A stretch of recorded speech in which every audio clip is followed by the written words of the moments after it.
Olá pessoal, hoje nós estamos aqui com a Carol.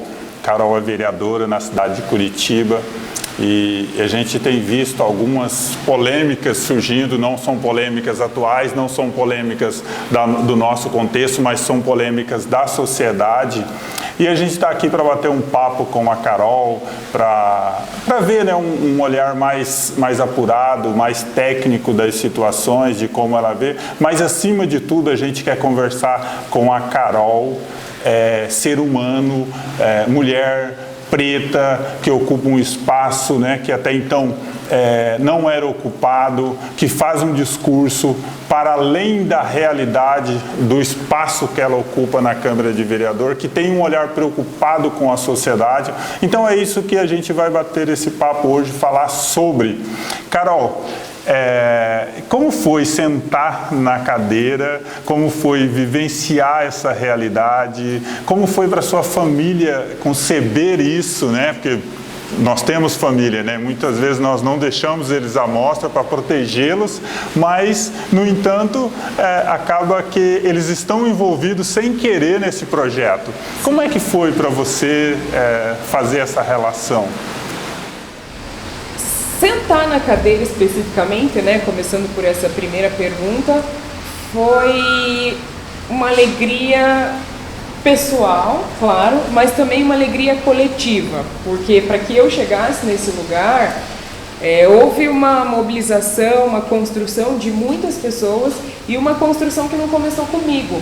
Então, se a gente pensar que Curitiba tem 327 anos e nunca tinha eleito uma mulher negra, a gente tem que considerar também as razões pelas quais isso nunca aconteceu. Então, isso nunca tinha acontecido porque a gente sabe do tamanho do racismo do nosso país, especialmente da nossa cidade. E você, que trabalha com comunidades há um bom tempo aqui em Curitiba, sabe de todas as barreiras que a população negra tem e enfrenta cotidianamente dentro dessa estrutura social que nos marginaliza e que impõe para nós inúmeras dificuldades para que a gente alcance alguns espaços. E eu, né, como uma mulher preta aqui em Curitiba, que venho de uma família de militantes, então os meus pais são militantes do movimento negro, há bastante tempo eles lutam, né, para que a gente tenha, né, melhores condições de vida como um todo. Então foi uma alegria pessoal, mas também foi uma alegria dividida com muita gente e dividida com toda essa história da luta das pessoas que acreditam que a gente tem que incluir cada vez mais a diversidade, que a gente tem que ter cada vez mais a presença de todas as pessoas que compõem a nossa sociedade nos espaços de decisão. Então, não tem como não dizer que foi um dia muito feliz, não só para mim, como para toda a cidade, né? E para todas as pessoas na cidade que têm essa compreensão. Que legal, é muito interessante ouvir isso, né? Porque eu vejo que a imprensa, de modo geral, procura você quando acontece algo, né? Ou tem lá uma situação de racismo, ou quando tem alguma situação que envolve, né, o seu nome, ofensas, perseguições. Eu vejo que a imprensa sempre está focando, né, em alguns momentos, mas são momentos específicos, né? E a gente está com essa proposta aqui no Minuto Social de conversar com você para além dessa situação, para além desse ponto específico, porque a gente quer conhecer um pouco mais, né? O tempo é curto, mas nós sabemos que dá para ir para trabalhar essa situação e conhecer mais um pouco de você, né? Você é curitibana? Sou curitibana, nascida e criada, minha família também é daqui. Eu brinco em todo lugar que eu vou que eu sou uma curitibana que fala leite quente. Quando eu estou dando entrevista, fazendo live com pessoas de outros estados, e eles olham e falam: meu Deus, de onde é essa menina com esse sotaque? Mas é que eu sou de Curitiba mesmo. Que legal. Cresci jogando bets, pulando elástico. De qual região de Curitiba? A gente morou no começo ali da minha infância no Santa Quitéria. E aquela coisa, né? Eu sou de família pobre, família de trabalhadores, então a gente morou no Santa Quitéria, depois a gente morou no São Brás e depois a adolescência e a juventude na Vila Guaíra. Então essa é a minha... Mas morei em vários outros lugares, meus pais, aquela dificuldade para pagar aluguel, então também morei em vários outros bairros, mas esses são os que eu fiquei mais tempo, assim. Nos bastidores nós estamos falando sobre academia, né? Nós estamos falando sobre vestibular, sobre mestrado, né? Sobre estudo. E quando foi que você se envolveu na academia, né? Essa prática do estudo é corriqueiro, que a gente sabe, né? E vê a evasão escolar para essas famílias de favela, ela é constante para o trabalho, né? Os jovens, né? As crianças, eles evadem para poder trabalhar, para levar sustento ou complementar a renda familiar. E quando se deu isso? É uma prática? Seus pais inseriram você nesse contexto educacional? Teve ali apoiando? Como é que foi? Sem dúvida, os meus pais, eles lutaram muito para que a gente tivesse acesso à educação. Então, eles tinham essa compreensão que uma forma de a gente melhorar de vida era estudar. Então, era uma coisa que os meus pais falavam muito, tem que estudar, tem que estudar. Estudei sempre em escola pública aqui em Curitiba. Mas minha mãe era professora de magistério, e eu já admirava, né? Já admirava a profissão, admirava minha mãe, vi o trabalho da minha mãe e eu achava isso sensacional. Minha avó também era professora, e aí mais essa coisa, não, tem que estudar, tem que estudar. Então eu cresci sonhando em ser professora, eu queria muito, por isso fui fazer história. Tem a ver também com a vontade de entender a história negra, não me sentia muito pertencente na cidade, olhava para a cidade de Curitiba e cresci com as pessoas olhando para mim e falando, de onde você vem? Você é da Bahia? E eu falava, não, eu sou daqui de Curitiba. E aí eu quis entender, né, qual era a história negra em Curitiba, de onde vinha essa nossa origem aqui na cidade. E aí por isso eu fiz história. Queria ser professora e também entendia que a sala de aula, e é uma coisa que eu digo muito para as pessoas, que a sala de aula foi o meu primeiro espaço de atuação política. Porque eu percebi que dentro da sala de aula a gente poderia mudar muitas coisas. Então, conscientizar as pessoas, tratar de questões importantes, como tratar da desigualdade social, da desigualdade racial, da desigualdade de gênero. Então, cresci com esse sonho, minha vontade era ser professora, me formei, fiz história. E depois, quando eu estava em sala de aula, eu me vi muito nas minhas alunas, via muito da história delas na minha própria história. E aí eu quis pesquisar as adolescentes negras. Aí foi isso que me levou daí para a academia, né, para o mestrado especificamente. E a minha pesquisa foi o cotidiano das adolescentes negras nas escolas públicas de Curitiba. E aí a luta foi só se somando, né? Fui vendo que a gente tinha que fazer coisas para transformar essa realidade. Que legal. Vamos fazer uma brincadeirinha aqui, né? Um bate-bola. Eu vou perguntar e você responde, pode esticar um pouquinho, né? Tá. Você acredita que a educação pode transformar a nossa sociedade? Acredito. Por quê? Acredito. A educação é transformadora. Parece clichê falar. Eu sei que é um clichêzão. Todo mundo fala, a educação transforma, o poder da educação. Mas ter compreensão, entender a realidade de uma forma mais concreta, olhar para isso de uma forma mais aprofundada, tem poder de mudar muita coisa. Eu vejo o próprio poder da educação na minha vida, o quanto isso transformou a minha história. Então a educação é transformadora, sem dúvida. Eu vejo muito nas reportagens, né, o pessoal pedindo para você falar sobre racismo, sobre o que está acontecendo, sobre as ofensas e etc e tal. E nesse bate-bola eu quero que você fale para os nossos telespectadores, machuca? Machuca demais.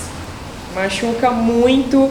E são várias feridas, né? Porque é isso, eu sou uma professora, eu sou uma curitibana, eu conheço a cidade, eu tenho toda uma história, uma trajetória. E é aquilo que você começou falando. Quando me chamam em geral para falar, como é que foi a ameaça de morte? E aí eu falo para as pessoas, como é que você se sentiria em ser ameaçado de morte? É meio óbvio, né? E é como se eu só tivesse isso para falar. Eu tenho várias outras coisas para falar. A gente tem trabalhado ali na Câmara com projetos para várias áreas, para várias coisas, e é como se fechassem e reduzissem a gente nessa caixinha do racismo. Essa é uma coisa.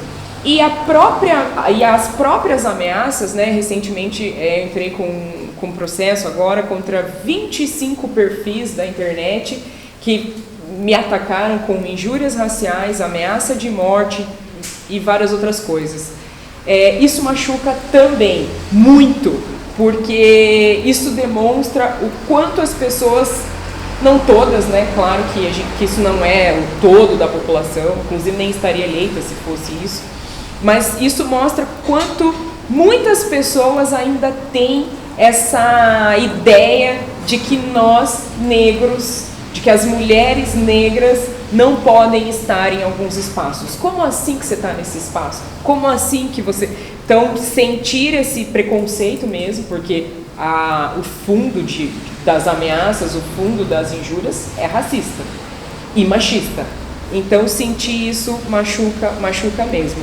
Mas, ao mesmo tempo, o apoio, as pessoas que acreditam nesse projeto, né, que acreditam numa transformação, também é muito importante, é o que dá força todo dia. Então é o que dá força para continuar nessa luta.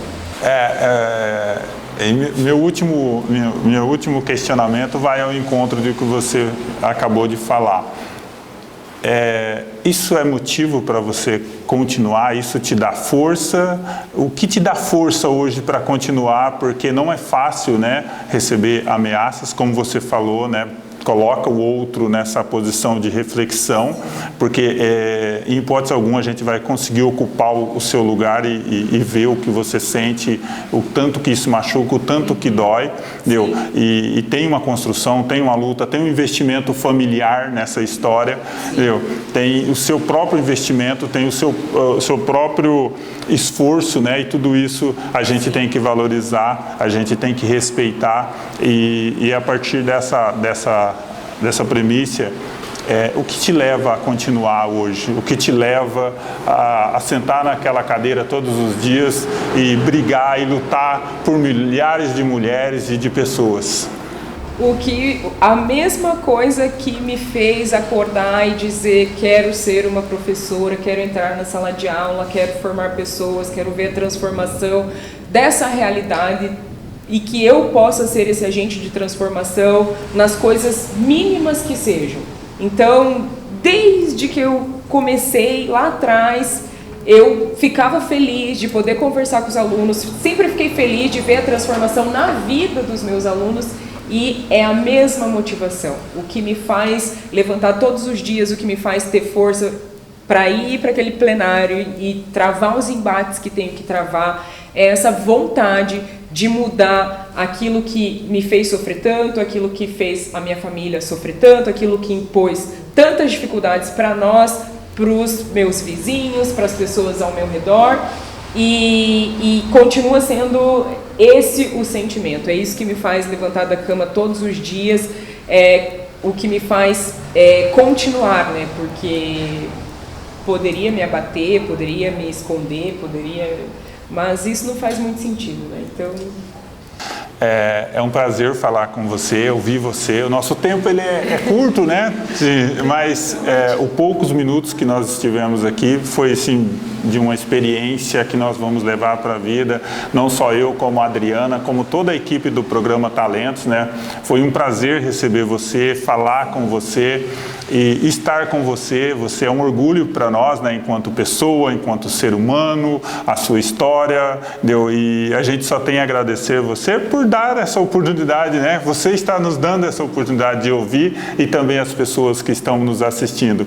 Nós só temos a agradecer você e obrigado por existir. Nossa, eu que agradeço o convite, agradeço as pessoas que estão assistindo, agradeço essa oportunidade de poder falar um pouquinho mais de mim e da minha história. E só para complementar a resposta que eu dei anteriormente, quando eu vou para o plenário e que eu tenho um assunto muito difícil para tratar, eu digo para mim mesma que eu estou indo dar uma aula. Então eu vou para o plenário e digo: é mais uma aula, Carol, vamos dar mais uma aula. O espírito de professor ainda continua prevalecendo. Então agradeço muito obrigada. Também admiro muito o teu trabalho, a tua história. É muito importante, faz toda a diferença aqui na nossa cidade. Legal. Adriana, é com você agora. Toca daí.